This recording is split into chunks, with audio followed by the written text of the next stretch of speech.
अकलूज नगर परिषद निवडणुकीसाठी महाविकास आघाडीचे उमेदवार पृथ्वीराज मारुती अंबुरे यांची मुलाखत। डीएसपी न्यूज लाईव्ह मध्ये आपले स्वागत आहे। आपला परिचय द्या। नमस्कार, मी पृथ्वीराज मारुती अंबुरे। मी शिवसेना उद्धव बाळासाहेब ठाकरे या गटातून उभा आहे। माझं चिन्ह आहे मशाल। तुम्ही किती नंबर प्रभागामधून उभे आहात? मी वार्ड क्रमांक 6 मधून उभा आहे। आम्ही तुमची मुलाखत घेण्यासाठी आलेलो असताना आपल्यामध्ये एक चर्चा आहे की दहशत नक्की काय प्रकार आहे? दहशत वगैरे काय नाही। दहशत जर असली असती तर आज हे बाहेरची लोक इथं यायला भिली असती। ही विषय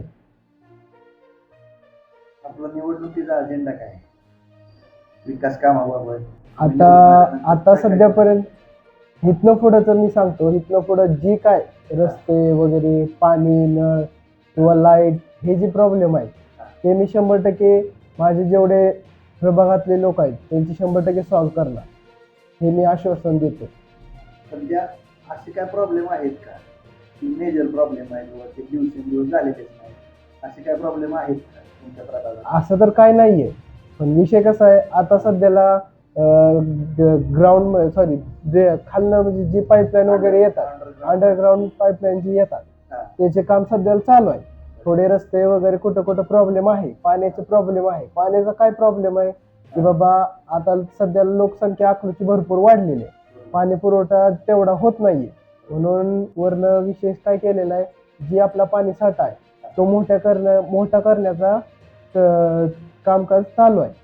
त्याच्यापायी आता सध्याला थोडा पाण्याचा प्रॉब्लेम येतोय। आता सध्या पाण्याची काही समस्या नाही ना? आता सध्याला काय नाही, थोडंफार प्रॉब्लेम येतो कारण की लोकसंख्या वाढल्यामुळे, आणि तेही सगळं दमादमाने सगळे सॉल्व्ह होणार आहे। तुम्ही तुमच्या मतदारांना काय आवाहन कराल? मी एवढंच मतदारांना आवाहन करतो की येणाऱ्या 2 तारखेला मला भरघोस मतांनी निवडून द्या, हीच माझी विनंती करतो, आणि जी काय कामं तुमची असतील ती 100% करणार, ही मी आश्वासन देतो। मी सर्वात कमी वयाचा उमेदवार आहे। मी 24 तास जनतेसाठी उपलब्ध राहणार आहे। तरी आमच्या पॅनलला भरघोस मताने विजय करा व आमचं पॅनल निवडून द्या, अशी मी सर्वांना विनंती करतो। धन्यवाद। डीएसपी न्यूज लाईव्ह माळशिरस प्रतिनिधी समीर साठे।